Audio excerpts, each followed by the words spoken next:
রাজ্যের মুখ্যমন্ত্রী মমতা বন্দ্যোপাধ্যায় ও সিকিমের প্রাক্তন মুখ্যমন্ত্রী পবন কুমার চামলিংয়ের ছবি এআই দিয়ে বিকৃত করে সেই ছবি গতকাল রাতে সিকিম জাস্টিস বিশাল এম নামক একটি ফেসবুক পেজ থেকে সমাজ মাধ্যমে প্রকাশিত করা হয়।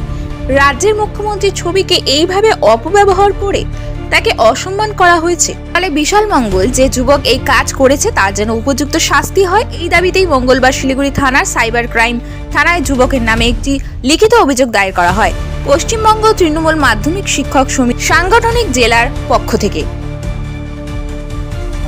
আজকে আমরা কালকে রাত্রেবেলা একটা ভিডিও আমরা দেখতে পাই। কিছুদিন আগে সেটাকে নিয়ে একটা বালগার এআই জেনারেটেড ভিডিও তৈরি করে নামটি বিশাল মঙ্গল বলে তার ফেসবুক প্রোফাইলে সেটা পোস্ট করেছে। তো আমরা এর এগেনস্টে আজকে সাইবার ক্রাইম থানাতে এসেছি। আমরা এই একটা কমপ্লেন লঞ্চ করাতে, এফআইআর লঞ্চ করাতে, যাতে এই ধরনের নোংরামি কেউ করার সাহস না পায়। সে সিকিমের হলেও যেহেতু এটা সোশ্যাল মিডিয়াতে আসছে, এটা বিভিন্ন জায়গায় মানুষে দেখছে। আমি তো কালকে রাত্রেবেলা এটা পেলাম মোবাইলে। তো বেসিক্যালি এই ধরনের নোংরামি যেন রাজনীতি নেতৃত্ব নিয়ে এবং সিনিয়র পলিটিশিয়ান মমতা ব্যানার্জি শুধু একজন মুখ্যমন্ত্রী নন, সারা ভারতবর্ষের মধ্যে একজন সিনিয়র পলিটিশিয়ান এবং মিস্টার চামলিংও তাই। তো তাদেরকে নিয়ে এই ধরনের একটা ভালগার ভিডিও বের করে যারা করবে তারা নিশ্চয়ই মানসিকভাবে বিকারগ্রস্ত এবং তাদেরকে পুলিশি তারা ব্যবস্থা নেবে এবং তাদের একটা বিচার আমরা চাই। কারণ এই ধরনের মমতা ব্যানার্জি আমাদের সকালে গর্ব।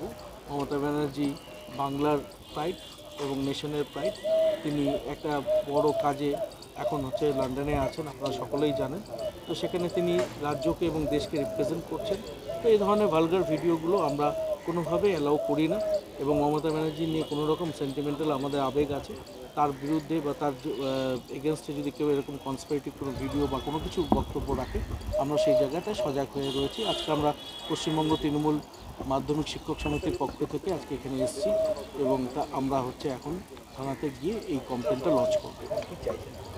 অবশ্যই একটা স্ট্রিক্ট অ্যাকশন এবং সেটাকে যে দোষী ব্যক্তি তার শাস্তি চাই এবং এই ধরনের দৃষ্টান্তমূলক যদি শাস্তি আমরা দিতে পারি, তাহলে এই ধরনের কুরুচিকরপূর্ণ ভিডিওগুলো বা মন্তব্য আমরা আমাদের সোশ্যাল মিডিয়াগুলোতে দেখতে পাবো না।